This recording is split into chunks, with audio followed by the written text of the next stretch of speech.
Liebe Angehörige der FAU, liebe Studis, meine sehr verehrten Damen und Herren, Bill Gates möchte uns alle zwangsimpfen lassen. Bill Gates möchte, dass wir einen Chip implantiert bekommen. All das sind Verschwörungstheorien, die es seit Beginn der Corona-Pandemie gibt. Und es ist auch so, dass diese Theorien über Demonstrationen auch weiter verbreitet werden und auch in den sozialen Medien sehr präsent sind.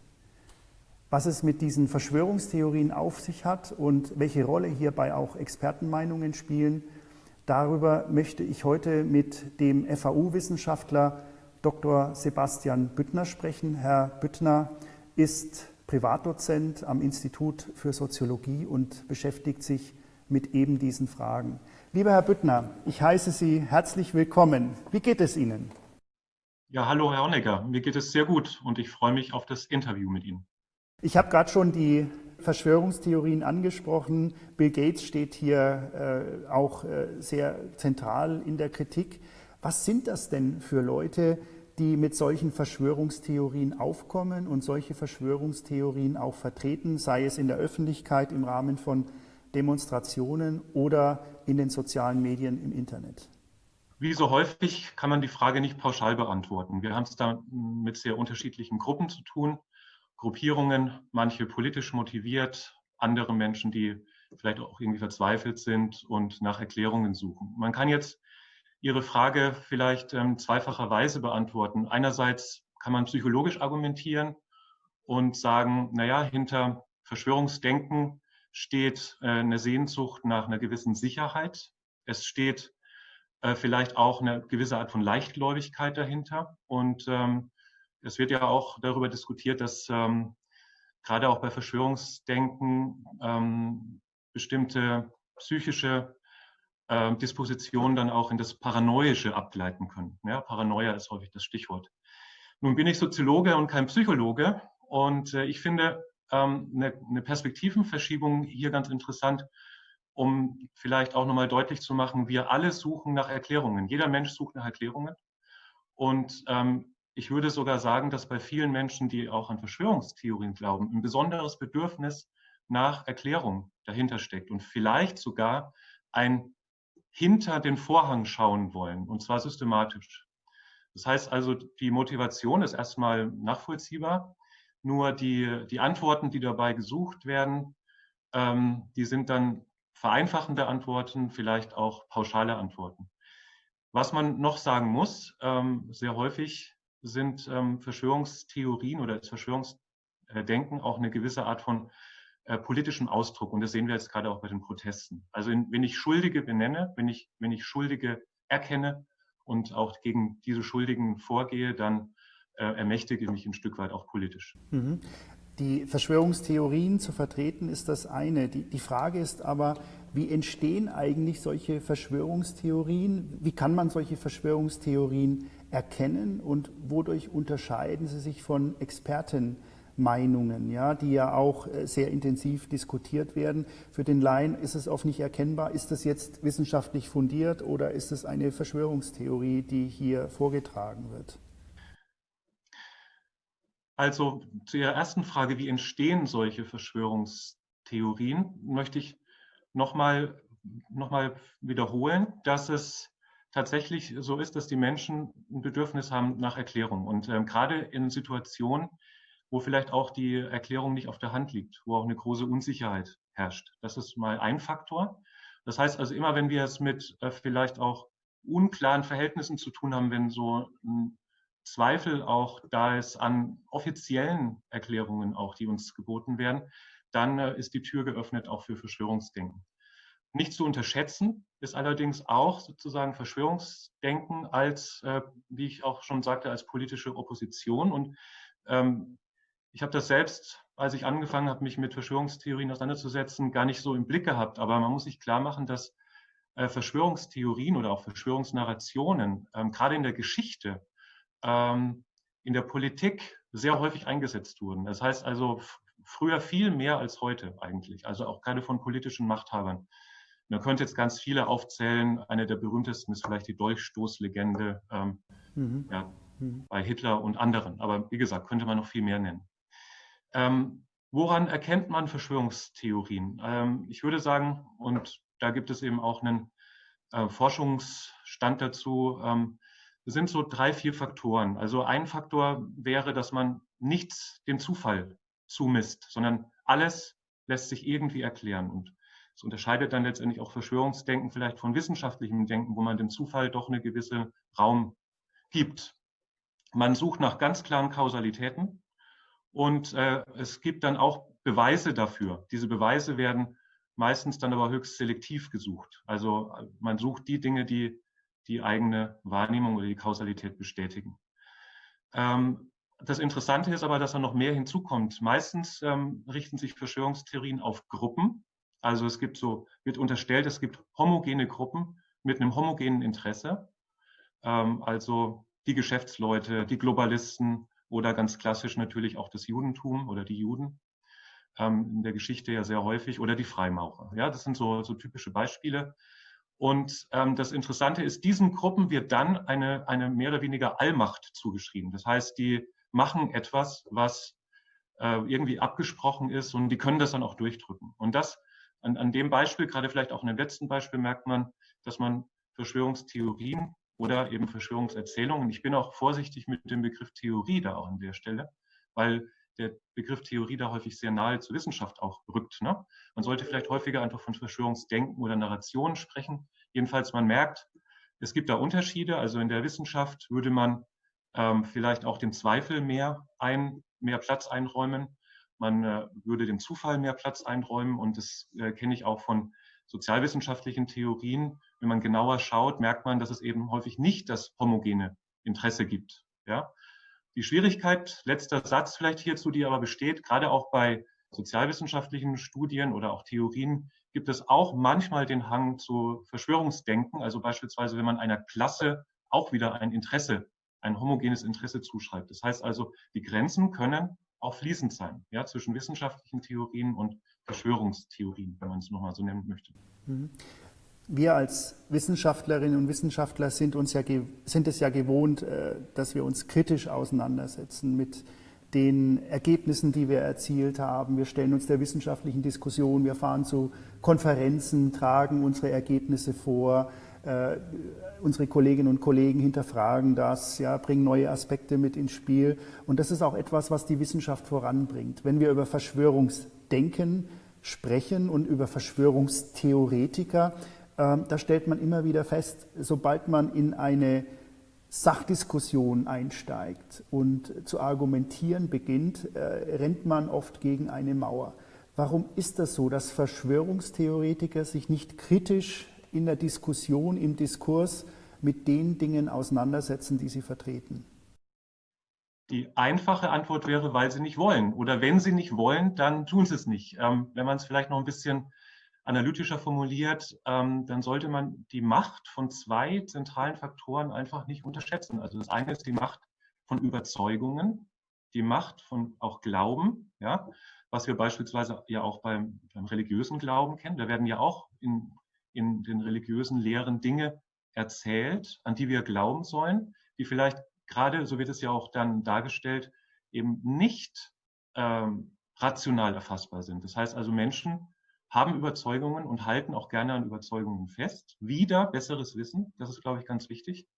Und der zweite Faktor ist die psychisch-soziale Funktion von Verschwörungsdenken. Das heißt also, wenn ich von einer Sache eben überzeugt bin und auch der Meinung bin, dass mich dieses Wissen weiterbringt, dass es mich ermächtigt, dass ich etwas durchschaut habe, dann lasse ich mich natürlich nicht so weit von dem Weg abbringen. Ich benutze, wenn ich das mal bildlich mache mit den Verschwörungstheorien, häufig auch so ein Bild. Ich weiß nicht, ob das Sie oder auch die Zuschauerinnen kennen, die sogenannten Kippbilder oder Vexierbilder. Das sind so Bilder, wo man erstmal, wenn man draufschaut, unstrukturierte Punkte sieht. Aber der Maler oder Malerin hat eigentlich ein Bild eingebaut. Und wenn man plötzlich sieht, dass da ein Bild in diesem Bild erkennbar ist und man sieht dieses Bild, dann hat man plötzlich eine ganz andere Wahrnehmung auf die Sache. Und dann ist es aber schwer, wieder zurückzukehren zu dem unstrukturierten Bild. Ich glaube, Sie sind auch Professor für Mustererkennung. Ich glaube, Sie wissen, wovon ich spreche. Und wenn die Leute eben überzeugt sind von ihrer Theorie, sind sie schwer davon abzubringen dann. Vielleicht impliziert Ihre Frage aber auch die Frage, wie geht man jetzt damit um? Wie geht man mit diesen Leuten um? Und da würde ich eben sagen, also zum einen überhaupt mal zu erkennen, dass es diese Macht der Überzeugung gibt und dass Menschen gerne auch an etwas festhalten, wovon sie überzeugt sind. Deswegen kommt man mit dem Faktencheck häufig auch nicht weiter. Ich würde aber sagen, man sollte an dem Faktencheck festhalten und sollte vor allem diese selektive Wahrnehmung hinterfragen. Also, dass man immer nur Bestätigungen für die eigene Theorie sucht. Und was ich mir wünschen würde von den Leuten, die an Verschwörungstheorien glauben, dass sie vielleicht auch die gleiche Skepsis gegenüber ihren eigenen Theorien anwenden, die sie gegenüber offiziellen Deutungen oder auch Behördendeutungen oder den Medien anwenden. Wir leben ja jetzt in einer Zeit, in der sich die meisten Phänomene dieser Welt wissenschaftlich erklären lassen und auf der Basis von wissenschaftlichen Erkenntnissen auch verstanden werden. Trotzdem beobachten wir gerade jetzt in Zeiten der Corona-Pandemie, dass das Misstrauen gegenüber der Wissenschaft bei den Menschen wächst. Beobachten wir zurzeit neues Aufkeimen von Wissenschaftsfeindlichkeit? Und wenn ja, woher könnte diese kommen? Wie bewerten Sie das als Soziologe? Das ist eine sehr schöne Frage jetzt gerade an mich, weil ich selbst eigentlich eine Tagung im Real Life präsenzmäßig geplant hatte für Mai mit dem Titel Umstrittenes Expertenwissen, die jetzt dann auch in die Zoom-Welt übertragen wird im Juli. Und wenn Sie mich vor einem halben Jahr gefragt hätten, ja, wie steht es um die Wissenschaftsskepsis und Wissenschaftsgläubigkeit, dann hätte ich wahrscheinlich skeptischer geantwortet als jetzt. Und da merkt man auch, wie abhängig man häufig auch ist in der eigenen Wahrnehmung von so Themenkonjunkturen. Und ich möchte zunächst feststellen, es gibt ja so auch den sogenannten Wissenschaftsbarometer und da wurde ja auch während der sogenannten Corona-Krise festgestellt, dass das Vertrauen in die Wissenschaft so hoch wie selten war. Das heißt also, im März, April lag das Vertrauen bei 82%. Jetzt gab es neue Meldungen. Im Mai ist es gesunken auf, ich glaube, 72, 73%. Ich bin kein Fan, so kurzfristige Trends auf soziale Einstellungen anzuwenden wie an der Börse. Also ich glaube, man muss da jetzt nicht irgendwie panisch werden. Aber jedenfalls, es gibt ein sehr hohes Vertrauen. Man kann aber jetzt umgekehrt sagen, das ist ja immer eine Frage der Bewertung, trotzdem sind circa 20% anscheinend nicht überzeugt von Wissenschaft, was ja eigentlich vielleicht auch unserem wissenschaftlichen Weltbild oder auch der Moderne widerspricht. Und das heißt also, ich würde sagen, es gibt schon eine gewisse Spaltung, also nicht vielleicht eine 50-50-Spaltung, aber es gibt Menschen, die sehr stark Wissenschaft vertrauen und auch in so einem Weltbild leben. Aber es gibt eben auch Menschen, die skeptisch sind. Und jetzt kann man fragen, woher kommt das? Also das sind wahrscheinlich auch verschiedene Faktoren. Also einerseits, das stellen wir ja auch fest, Wissenschaft ist häufig nicht so eindeutig, wie man sich das wünscht. Also Wissenschaft hat ohne Zweifel zum Fortschritt beigetragen und wir sind alle auch überzeugt von wissenschaftlichen Erkenntnissen. In the long run könnte man sagen. Aber in der aktuellen Diskussion merkt man, wie kompliziert Wissenschaft und wissenschaftliches Wissen auch sein kann. Gerade dann, wenn man eindeutige Gewissheiten möchte, ja, kann man dann auch verzweifeln an wissenschaftlichen Deutungen. Es gibt, und das ist auch ganz wichtig, auch eine gewachsene Skepsis gegenüber der Neutralität der Wissenschaft. Neutralität ist natürlich auch ja, ein hoher Wert, der auch schwer einzuhalten ist. Aber es gibt eben eine starke Politisierung manchmal auch von Wissenschaft in der Hinsicht, dass man unterstellt, das sind Unternehmensinteressen dahinter, politische Interessen und Menschen vertrauen deshalb nicht in bestimmte wissenschaftliche Erkenntnisse. Das hat man im Atomdiskurs oder Klimadiskurs ja auch gesehen. Und umgekehrt ist dann, das wäre der letzte Punkt, auch Wissenschaft, auch eine politische oder wissenschaftliches Wissen einzubringen im politischen Diskurs, häufig ja auch eine politische Strategie, teilweise auch eine PR-Strategie. Das sind dann auch Themen, um die es bei der Tagung auch so geht, ja, dass es gar nicht so einfach ist häufig mit dem Umgang mit Wissenschaft oder wissenschaftlichem Wissen in der Politik oder in der Öffentlichkeit. Das heißt also, das weiß man bei Tabakkonzernen oder auch bei Energiekonzernen, die finanzieren Thinktanks, die dann wieder Gegenexpertisen formulieren zu den Expertisen, die von Wissenschaftlerinnen formuliert wurden. Und das sorgt auch für eine gewisse Skepsis. Sie haben die Politik angesprochen und viele Entscheidungsprozesse in der Politik basieren auf Expertenwissen. Und jetzt haben wir in der Corona-Zeit oder in Corona-Zeiten die Beobachtung gemacht, dass wir einerseits mit einem Problem konfrontiert sind, das wir in der Form noch nie gehabt haben, wo wir also viele Entscheidungen treffen und auf Sicht fahren und auch nach kurzen Zeiträumen auch wieder korrigieren. Wir haben die Situation, dass sich Virologinnen und Virologen auch in den Medien zu dem Geschehen äußern und ihre wissenschaftliche Sicht auf die Situation wiedergeben, die mitunter dann auch unter den Virologen sehr widersprüchlich ist, was wiederum dazu führt, dass in der Öffentlichkeit der Eindruck entsteht, die Wissenschaft gibt keine Orientierung, sondern sie gibt Anlass zu kontroversen Diskussionen. Damit sind wir in der Wissenschaft vertraut und können damit sehr wohl umgehen. Die Öffentlichkeit hat damit so ihre Probleme.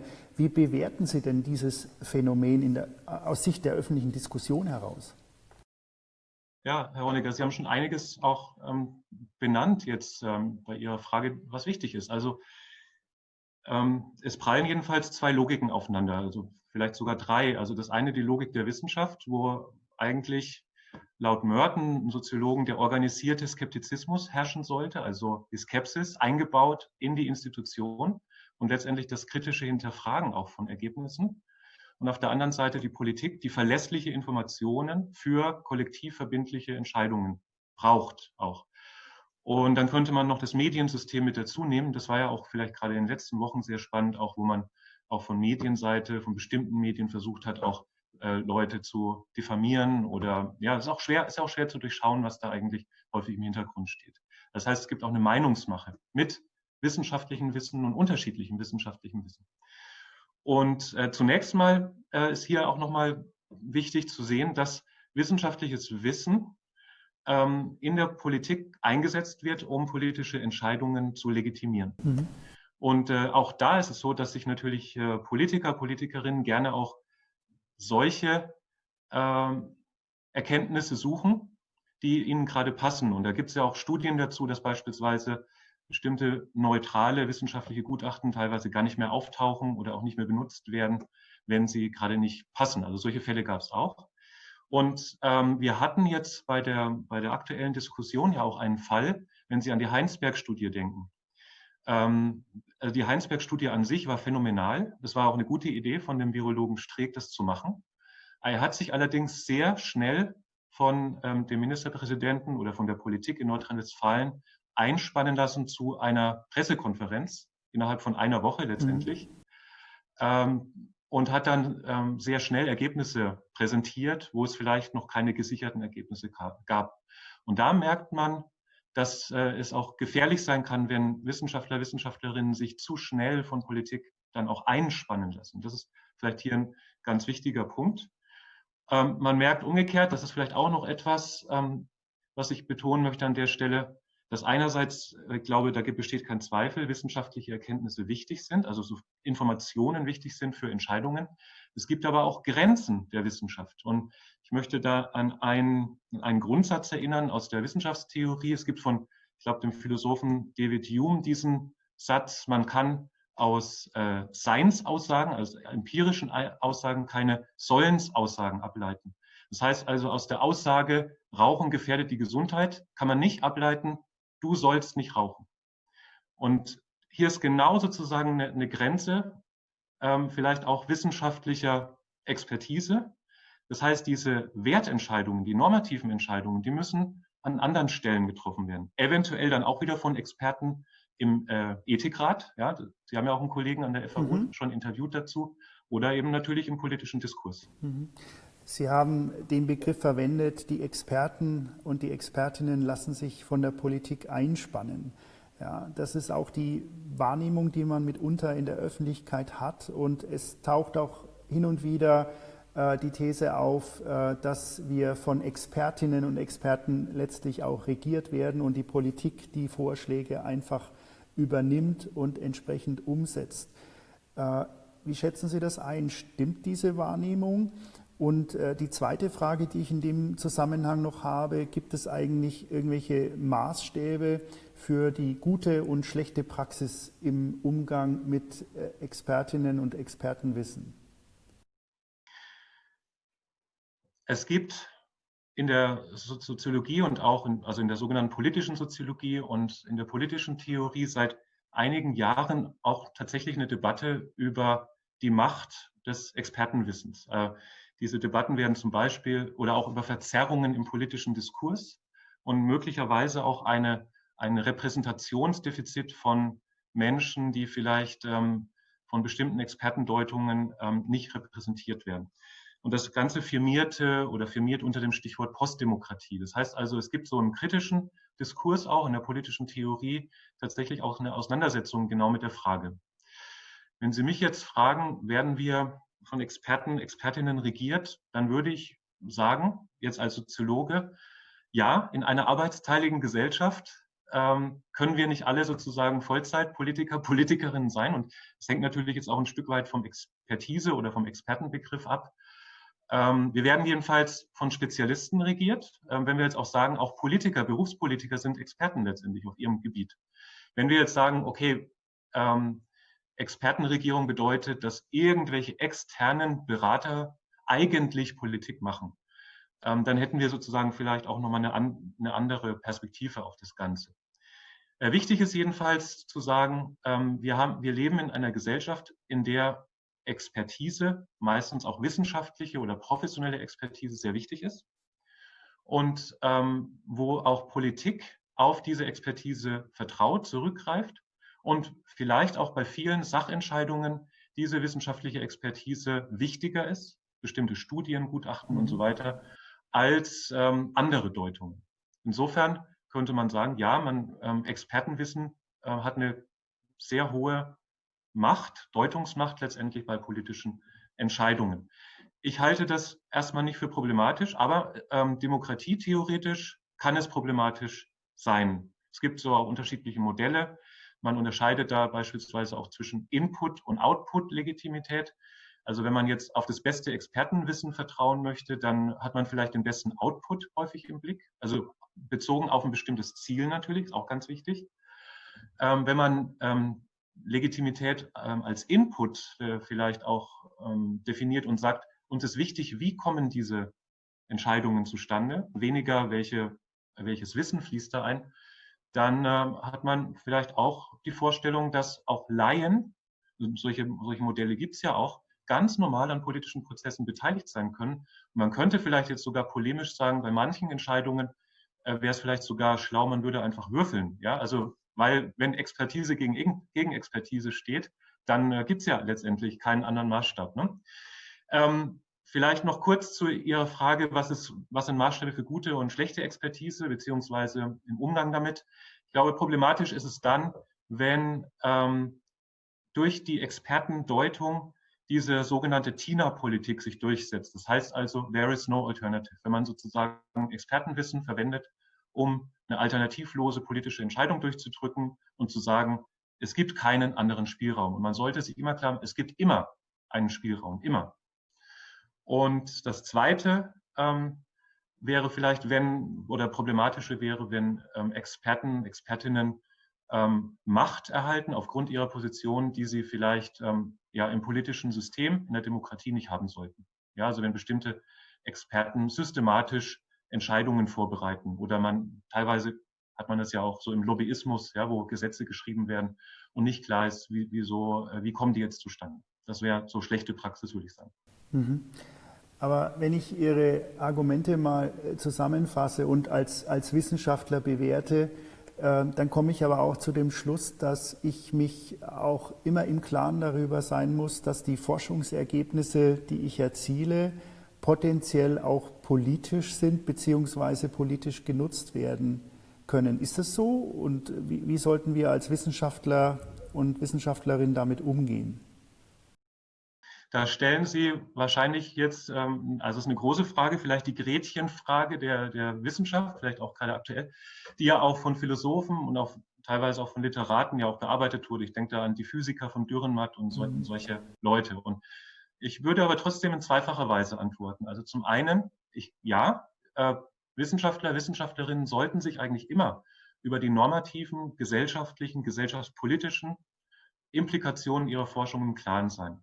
Das heißt, es gibt eine bestimmte Verantwortung. Und darum geht es ja auch häufig in diesen philosophischen Diskursen. Und Politik hat aber auch noch weitere Einflüsse oder das Politische, könnte man sagen, auf Forschung, nämlich auch bei der Forschungsförderung. Ja, das darf man gar nicht unterschätzen. Das kennen Sie ja auch. Und wir sehen das ja auch gerade. Es gibt immer mehr auch Bedarf, bestimmte Themen zu pushen, weil man sie politisch möchte. Und dementsprechend orientieren sich ja dann auch Wissenschaftler, Wissenschaftlerinnen an politischen Themen. Und auch viele Bereiche des wissenschaftlichen Fortschritts lassen sich ja auch dadurch ja auch erklären. Denken wir an die Raumforschung, denken wir auch an die Entwicklung von Waffen und die daraus dann wieder abgeleiteten technischen, technologischen Fortschritte. Also ja, Forschung ist politisch und es gibt auch eine bestimmte politische Verantwortung. Umgekehrt möchte ich aber eigentlich auch als Wissenschaftlerin sagen, dass die Wissenschaftsfreiheit ein hohes Gut ist und auch die Freiheit der Forschung. Das heißt also, nicht jede Forschung sollte politisch motiviert sein und nicht jede Forschung sollte unmittelbar sozusagen auch politisch genutzt werden oder einen politischen Hintergrund haben. Ich glaube, das geht in der aktuellen Debatte, wo es ja sehr viel auch um öffentliche Darstellung geht und auch um die Kommunikationsfähigkeit von Wissenschaften und Wissenschaftlerinnen, auch ein bisschen verloren. Das Bewusstsein dafür, dass es auch eine Eigenlogik der Wissenschaft gibt und dass es erstmal auch wissenschaftliche Fragen gibt, einen wissenschaftlichen Diskurs gibt, die sich aus sich selbst heraus generieren. Und ich glaube, das ist gerade auch für Sie, Herr Honegger, wahrscheinlich die Schwierigkeit, da die richtige Balance zu finden. Und ich hoffe, dass Sie da auch ein Verfechter der Wissenschaftsfreiheit sind. Da gibt es keine Zweifel und das kann ich Ihnen versichern, dass ich das mit Leib und Seele tun werde. Lieber Herr Büttner, ich danke Ihnen sehr herzlich für dieses Gespräch, wünsche Ihnen weiterhin viel Erfolg in Forschung und Lehre. Sie beschäftigen sich ja mit einem hochspannenden und sehr aktuellen Themenfeld und insbesondere wünsche ich Ihnen viel Erfolg für Ihre anstehende virtuelle Tagung. Vielen Dank, ja. Alles Gute. Bleiben Sie gesund. Ganz herzlichen Dank Ihnen. Ja, vielen Dank für das Gespräch. Tschüss, Wiederschauen. Wiedersehen.